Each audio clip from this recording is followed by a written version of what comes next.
Достар, мынау не енді қараңыздар. Тура Алматының төрінде, былайша айтқанда, «Как управлять казахами» деген кітаптың суретін қойып қойыпты. Мінекей. Мен сіздерге мына кітаптың қысқаша тарихын айтып жіберейін. Бұл бәріне белгілі кітап. Но Иван Кириллов деген оңбаған кісі 1734 жылы шығарған осыны. Яғни қазақтар жоңғарлардың әсерінен құлдырап, сыртының өзінде жазылып тұр. Ресейге қосылып бастаған кезде, Иван Кириллов деген адам тарихи тұлға осы кітап жазып шығарған. Қазақ пен қырғыз руларын бір-бірінен бөлу, ажырату арқылы оларды бағындырып, оларды тізе бүктіріп, Ресей коронасына бағындырудың тікелей инструкциясы. Сол кітаппен мына жақта сатып жатыр екен. Мына суретті қараңыздар, сыртында тұрғанда қазақтың ханы Әбілқайыр ма, басқасы ма салынған. Бұны орыс офицерлерінің алдында бас иіп, кәдімгідей бағынып жатқаны туралы кітап осындай. Мен бұл кітаптардың бұл сатылып жатқан Елзаттың сторисінен көріп, міне бірден зытып келдім. Осында Елзат әлі кетіп те үлгерген жоқ. Мен бұны көргеніме жарты сағатта 40 минутқа болдым. Мына жерден кетуге намыс жібермей жатыр.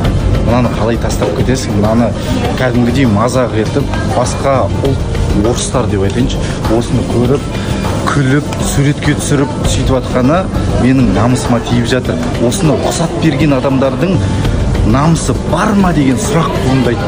Және бұл анау жанармай құю бекеті емес, бұл Компас Алматының тура төріндегі, және менің білуімше барлық тур компаниялары осы заправкаға, осы жер арқылы өзінің шетелдік туристерін тасиды.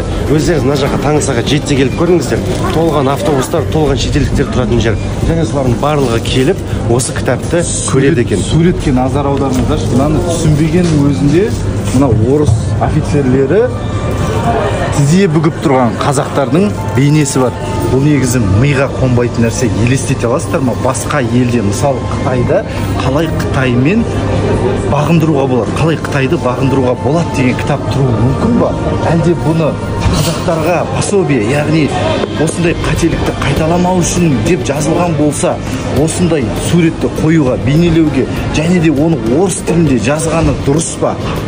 Немесе басқа ұлтынаны көрген кезде біздің абыройымыз көтеріледі деп ойлаймын. Бұл кітапты бұл жерге кім қойғызды? Бұны Қазақстанда кім сатып жатыр? Қараңыздар, Амал Букс деген кітап баспасы. Ойланып көрші, мүмкін ішінде бір ақталатын бір сөздер бар шығар деп ойлаған шығар. Бұл жерде басқа шығар мағынасы деп. Бірақ мынандай сөзбен, мынандай сурет, ол нағыз провокация емей енді не?